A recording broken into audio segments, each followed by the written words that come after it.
Which one of these two NBA teams has been more disappointing? The Philadelphia 76ers or the Phoenix Suns? This is a difficult question for me because at the beginning of the season, both of these teams kind of had the storyline of we're retooling, we've got better pieces, we changed our coach even, so we're going to be great this year. We're going to really turn things around. And both of these teams might not even get in the play-in. Let's start with the 76ers.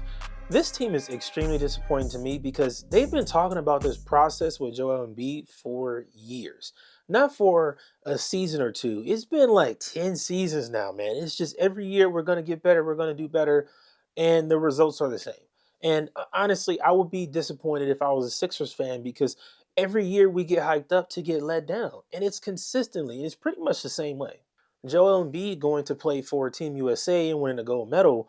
I mean, it was a horrible decision in my opinion because he knew that this would impact his long-term career with the 76ers. He knew that that would happen, right? I get that you want to be a part of the team and you want to be a part of history, but he didn't even play that much, right? In that time frame, he could have gotten the knee surgery that the Sixers just told us he needs and then been healing, right? He could have took that time to just get better and be prepared for an NBA season, a full NBA season, right? I don't know if that's not a priority for him or if it matters much, but even the mindset of, well, I'll be ready to play when the playoffs come around.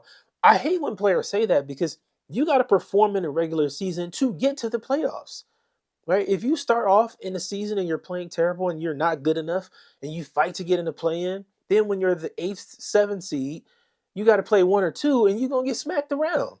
But if you play better, you put more work in earlier in the season, you get a better seeding and it just pays off later on. And the Sixers obviously don't care about this because at the beginning of the season, they gave him another 3-year, $190+ million extension.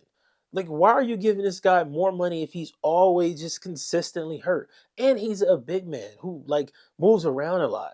It's not like he's just using his size to bully guys in the post. He's running back and forth, jumping a lot. He's shooting a three. Like, he does a lot more moving than the average big man. So that takes away from his game. And I'm not saying that he's like a terrible player. The fact that we can say Joel Embiid is a top five player, a top three center when he's healthy is part of the problem. And like I just feel like the Sixers would have been better off just letting him have time to get healthy 100% and just be fully ready to go. Paul George. And Paul George is disappointing to me because he takes it upon himself every single year to say something about I've been in the gym and I'm focused, I'm locked in. And then when the games start, we don't see the results. Granted, he did get hurt again this year. There was another slight knee injury. But again, that's why, and I'm not saying you shouldn't have confidence or hype yourself up as a player. I think what's better is you just saying, I'm going to let my game speak for itself this season. That's it. If I've been in the lab working on something different, I added some more moves to my bag, or I got faster, stronger, whatever, hey, look, I'm going to let my game speak for itself this season. I'm excited to get started. That's it. You don't have to put all the extras on it and hype it up because then when it doesn't go your way, you look bad again. And I think that that's the mental side of his game that's really throwing him off. Is he's always putting himself to be up here. Then when the games start playing out, he's down here. Sometimes we see it in the regular season, or sometimes we see the fall off in the playoffs. We've seen that how many times with Paul George. And then we got the podcasting thing. Oh my God. If you're a professional sports player, you're in the league currently, I don't think you should be doing media content like that. I think it takes away from your focus of the game. You might be giving away strategy or, you're just being too friendly with the opposition. Like, you can't do that. Like, you shouldn't be training with your competition because if I'm training with you and I see what moves you're really good at and what moves you're not good at, I see the moves you like to go to and all of that, I now have more ways to defend you. It's easier, right? And this comes from a hooper that's trained at that level. Like, I've trained with players like that. I've seen it firsthand. There are some guys who like to turn over this shoulder in the fadeaway, and then some guys who only want to go this way, right? Like, some guys will attack very good off the dribble to their right, and some are better going to their left. You get to know that when you're focused in on a player's training habits. With Paul George, he's on the podcast talking about stuff so much. This is the problem. Like, you're putting too much focus and attention and energy on all of that stuff versus being in the lab, studying film on your opposition. You're talking about yourself all day. Like, I don't think that even talking about old stories and all of that stuff, I don't think any of that is good. Like, most of the players that have podcasts that are current players are not playing well. Like, let's just look at that. Even if you go to the NFL, look at Micah Parsons. Did he have a great season? No. What's he doing every week on the podcast talking about some nonsense? And even if he is talking about the game, that's just something you don't have to do publicly. Like, you don't need to creating content. You already make millions of dollars. Why are we doing this? It's so stupid. The only bright spot the Sixers have right now is Maxey. Maxey is cooking. He's going crazy. Like, I don't think it's crazy to say that he's in the top 10, at least top 15 point guard conversation, right? Like, he's out there cooking guys every single night. He can go and drop 40 for you. We've seen him perform in the playoffs too. I just think he's the way that they need to go. But it's going to be hard now because they spent all their money on Joel Embiid until like 2029 and Paul George. I don't understand why the Sixers are committing all this money to the players who consistently don't show up. And I know it's because of injuries or whatever, but the truth is they don't show up. So how can they fix this? How can they make a change to possibly have some better results? The truth is they can't. Trade deadline has passed. You're over halfway through the season. Like, at this point, the Sixers are pretty much stuck where they are. I would say they should shut it down right now. I know that sounds crazy, but shut it down. If you do get into the playoffs, can you beat Boston? Can you beat the Knicks? Can you even beat Atlanta at this point? Probably not. Like, you probably wouldn't. In a 7-game series, beat the Hawks or even the Pacers. You're probably going to lose. So at this point, shut it down. Let Embiid get the surgery you said he needs. Let him heal up and retool for next season. That's the best thing you can do. Because just banging your head against the wall with this roster, the way it's composed, it's not going to work. So let me know what you think. Do you think the Sixers should just shut it down this season or should they keep going? What do you think they should do right now? Now we got to talk about the Phoenix Suns. What is going on down in the desert? I don't understand. They are so bad defensively. They are absolutely atrocious on defense. And I mean, teams can just walk into threes. They're at the bottom of the league in defense, rebounding, all the hustle and effort stats, they're at the bottom of the league. And that just shows that there's not any continuity and it's not really flowing together. It's kind of like the Sixers and the Suns are in the same spot. The Sixers have Maxey, that's their bright spot, and the Suns got Kevin Durant. He's been cooking. And he's the guy, like, if you look at their record when KD plays versus when he doesn't play, they usually win when he plays. They have a way better chance of winning when he plays. If he's not playing, they're probably losing that game. Kevin Durant also just reached 30,000 points. And I saw a video of some reporter, asking him questions about turnovers and all of that stuff. And it's like he has to be so aggressive on offense and defense to just try to keep the team in it. Because I was watching them play the Rockets the other night. When KD goes out the game, it's like all the Suns players forget they're playing basketball. Like, they just walk around. There's no real effort. They don't really know what's going on. Thank God they got Yusuf Nurkic off the team because he was horrible this whole season. He was just bad. Like, he had one of the worst field goal percentages in the paint.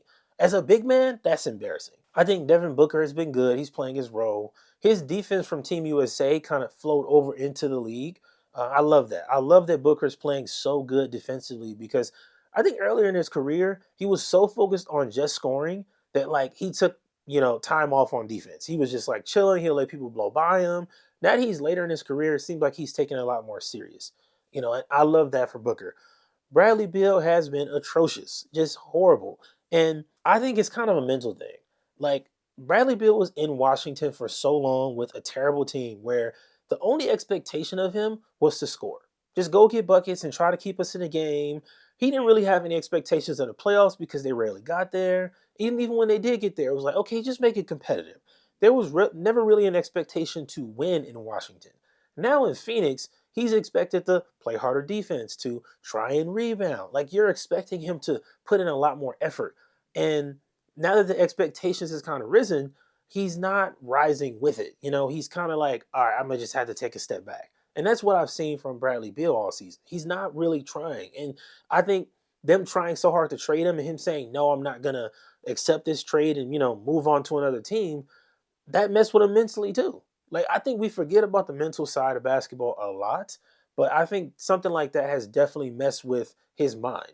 Now his focus is not on being the best player he can be and all of that stuff. And I understand that part is a little understandable. one of my biggest issues with Phoenix is their role players. Their role players are just bad, right? They're not showing up on defense. They have bad rotations, bad shot taking. Tyus Jones has been bad. Like I read a stat that he has like more turnovers than assists. And if you watch the game, you can kind of see it. Like he's trying to do overhead pass and they get stolen and he'll just do it again. Like I don't know, his decision making as a point guard is just so suspect. And I know I read something about them promising him the starting role. My thing is you can promise him to start, but I don't think that's the guy that should be finishing some games. Like if he's playing bad, sit him down and do something else, right? Because he just doesn't make good decisions all the time, at least at the level that he's expected to. So how can the Suns fix this? I think this season they'll fight to get in one of those playing spots. They might be in there. And in the playoffs, they might make some noise, possibly. Because they have somebody at Kevin Durant's caliber, I could see them getting a couple games off in the playoffs. If they win around, I will be super surprised. If they make the play-in, I'll be surprised. It's not some crazy prediction saying they're going to be in a conference finals. I'm not saying that. But I believe they can compete. I've seen flashes from them. If you look at like Bobo starting to play better, like they got Nick Richards out there. They have some pieces to possibly make some noise, but I don't think they're winning it all by any means. I think this summer the Suns end up trading Kevin Durant or finally getting off of Bradley Beal's contract. One of those two is going to be traded. I mean, I don't hope it's KD, because I think he's playing really well there. I think he likes it in Phoenix. He seems to want to stay there. Like they were trying to trade him to Golden State again. He's like, no, I'm not trying to go there. So if I'm gonna be honest, it feels like both of these teams are equally disappointing. like from what we heard at the beginning of the season to now, these teams are not where they said they would be or where we expected them to be. They're kind of just middle of the road, more so bottom of the playoffs on each side. So this is equal for me. I want to know what you think down in the comments, but for me, they're equally disappointing. Equally. And I think both of them just have to look forward to next season and seeing what can happen there, man. So what do you think? Let me know down in the comments below. I'm Chris. Connect with me on Twitter. I'm on Twitter. I'm on there talking about the games. And I'm not covering a specific team. I just like talking about basketball, period. I'm not here to do this player better than this player thing. If I talk about players individually, I'm just comparing them in context with how they're playing within their team. I don't want to make the content where we're talking about like Kobe versus Jordan or Jordan versus LeBron. I'm not doing that. I don't want to have those stupid ass debates. Get that somewhere else, man. I'm here for a different type of conversation. So if that's what you want to hear more of, make sure you subscribe. I'll see you next time.